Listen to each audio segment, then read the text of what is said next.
Merhaba, iyi günler. 2018'in son yayınında bu yılı toparlamak, Türkiye için toparlamak gerektiğinde benim için en öne çıkan husus aslında Adalet ve Kalkınma Partisi'nin ve onun içinden doğduğu İslami hareketin, İslamcı hareketin Türkiye'de yaşadığı çok büyük tükeniş. Tabii bunu burada tanıtımını hazırlarken bazı arkadaşlar burada da söylediler. Ben yıllardır, birkaç yıldır en azından Erdoğan'ın ve İslamcılığın krizinden bahsediyorum ama her girdiği seçimi de Erdoğan kazanıyor. Bu benim tespitlerimin sandıkta doğrulanmadığı kanısında bazı arkadaşlar ve izleyicilerde de var bu. Ama bunun bir sorun olduğunu düşünmüyorum çünkü sonuçta sandıkta bir yarış var ve yarışta birisinin kazanıyor olması onun sorunsuz olduğu anlamına gelmiyor. En fazla karşı yarışın diğer tarafındaki insanların ondan daha sorumlu olduğu sonucunu çıkartmak lazım. Yani bugün Türkiye'de muhalefet ve muhalefet adına hareket eden kurumlar, partilerin yetersizliği nedeniyle Erdoğan girdiği seçimleri sadece bu nedenle değil tabii devletin tüm imkanlarını kullanarak medyayı büyük ölçüde tamamen denetleyerek vesaire kazanıyor olması onun krizini gizlemiyor. 2018 bunun çok daha berrak bir şekilde ortaya çıktığı bir yıl oldu. Özellikle yılın kapanışında yaşadığımız bazı olaylara baktığımız zaman bunu çok açık görüyoruz. Örneğin Fox TV'de Fatih Portakal'ın çok masumane ettiği bir takım laflar üzerine Cumhurbaşkanı Erdoğan'ın çıkışı ve ardından Fatih Portakal hakkında soruşturma açılması. Daha sonra Halk TV'de Metin Akpınar ve Müjdat Gezen'in söylediklerine karşı Erdoğan'ın çıkışı ve onlar hakkında da soruşturma açılması. Bu neden krizi gösteriyor? Normal şartlarda kendine güvenen bir siyasi iktidar bu tür olaylarda mesela bir televizyon sunucusunun, haber sunucusunun kendisini rahatsız eden çıkışına karşı kendisini destekleyen başka haber sunucularının cevaplarına bel bağlar. Yani Fatih Portakal bir yerde bir şey söylüyorsa ve bu iktidarı rahatsız ediyorsa, iktidarın destekleyen televizyon kanallarında ki şu anda kanalların neredeyse hemen hemen hepsi, birkaç istisna onlardan birisi Fox TV ve Halk TV olarak gözüküyor. Bunlardan birisi çıkar ve Fatih Portakal'a cevap verir. Ya da Metin Akpınar, Müjdat Gezen bir şey söylediğinde AKP'yi destekleyen, Erdoğan'ı destekleyen başka sanatçılar ki bu iddiada çok insan var. Sürekli değişik vesilelerle Cumhurbaşkanı'yla poz veren kişiler var. Bunlar çıkar, konuşur, cevap verir. Böyle bir şey yok, kalmadı, olacağı da yok. Adalet ve Kalkınma Partisi, daha doğrusu Erdoğan iktidarını, yeniden üretimini, iktidarına yönelik eleştirileri savuşturmayı ne partisine ne de kendisini destekleyen sivil kurum ve kişilere veriyor. Böyle bir görevi onlara veriyor. Yaptığı çok basit. Yargı, tamamen denetimde olan bir yargı var ve yargı yoluyla bu insanların, bu kişilerin, bu kurumların sindirilmesi, yargı ya da başka kurumlar. Nitekim biliyorsunuz daha sonra Rütük, Halk TV'ye ve Fox TV'ye değişik cezalar getirdi. Elinde bir sopayla, cezalandırma sopasıyla eleştirileri, itirazları sindirme yoluna gidiyor. Uzun bir süre böyle değildi. Uzun bir süre bir tartışma ortamında bunlar yapılırdı. Örneğin Erdoğan'ın yıllar önce çözüm süreci zamanındaydı. Bir başka gazeteciye hat bildirme girişimi olmuştu. Nuray Mert'e. O zaman kendisi bir şeyler söyledi ama aynı zamanda bir grup, çok yoğun bir grup, kalabalık bir köşe yazarı grubu Nuray Mert'e çok sert çıkışlar yapmışlardı. Erdoğan'ın yanında durmuşlardı ve o yanında duran, o gün Erdoğan'ın yanında duranların önemli bir kısmının bugün Erdoğan'ın mağduru olduğunu da görüyoruz. Kimisi yurt dışında, kimisi işini kaybetti. büyük bir kısmı artık yazamıyor. Burada artık Adalet ve Kalkınma Partisi iktidarı diye bir iktidarın olmadığını, Erdoğan iktidarı olduğunu görüyoruz ve Erdoğan'ın da tamamen artık bu işi devletin güvenlik güçlerine ve yargısına havale ettiğini, ülkede siyasi iktidarın siyaset üretmediğini, sadece ve sadece reaksiyon gösterdiğini görüyoruz. Bu bir tükenmişlik göstergesi.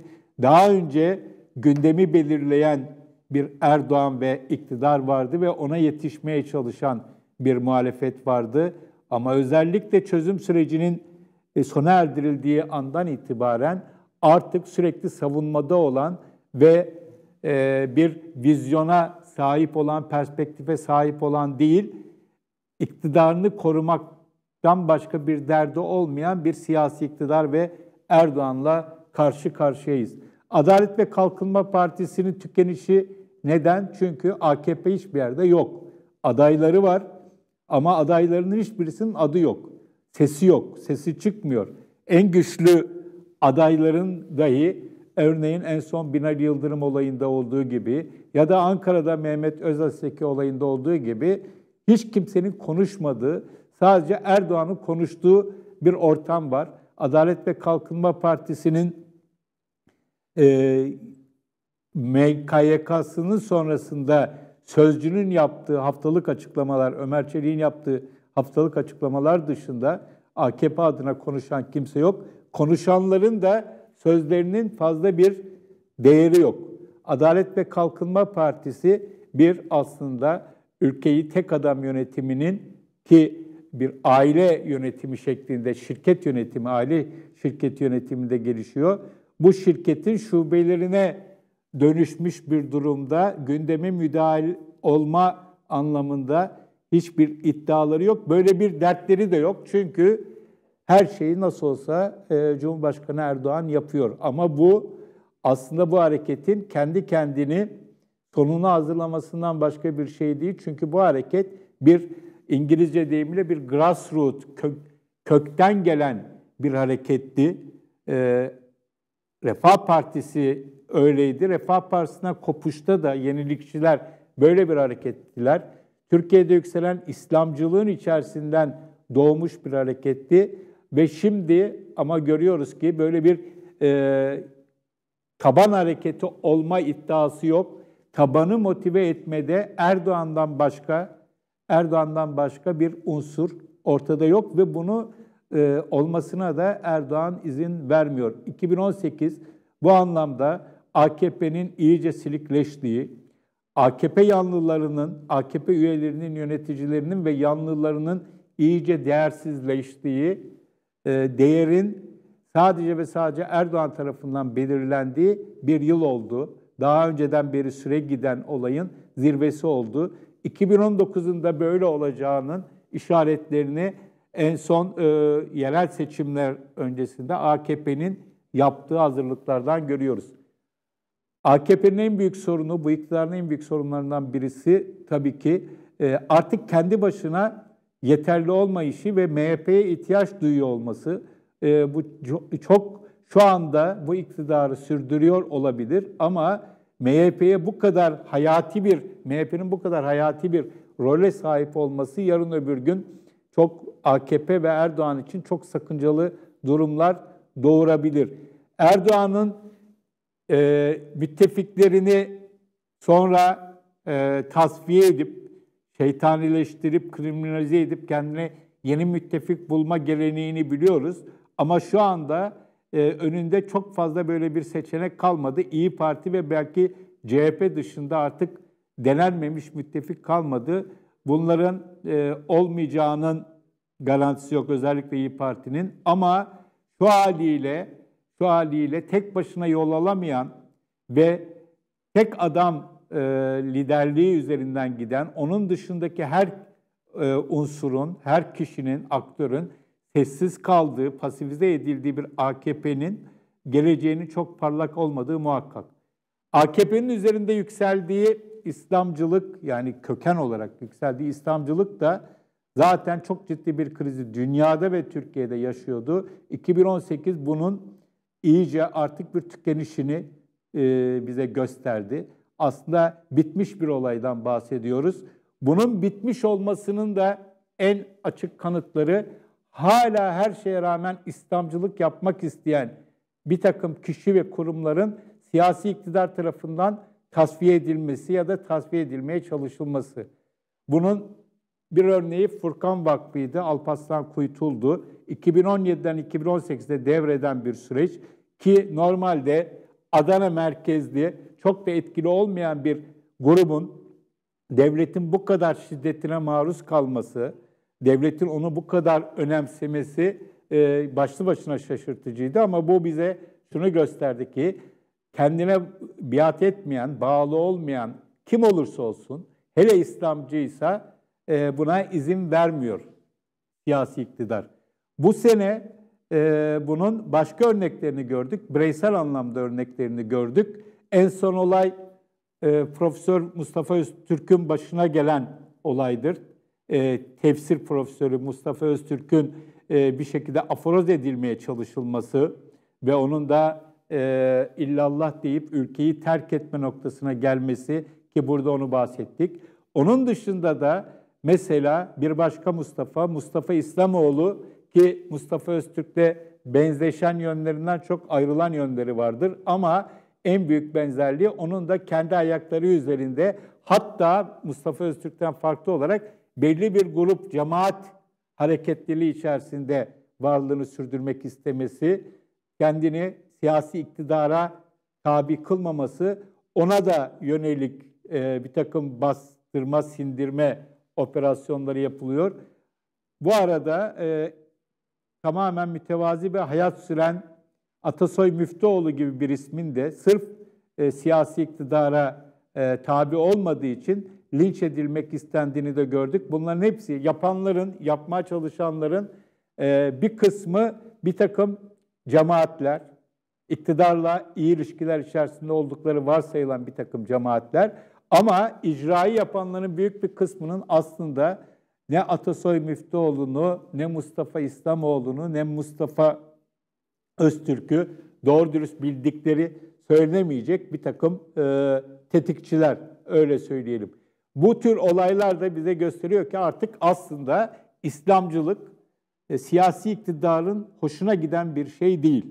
Hele kendi ayakları üzerinde durmaya çalışan, İslamcılığın en temel argümanlarını hala savunmaya çalışan bir İslamcılık ki en temel argümanlardan birisinin adalet olduğunu biliyoruz.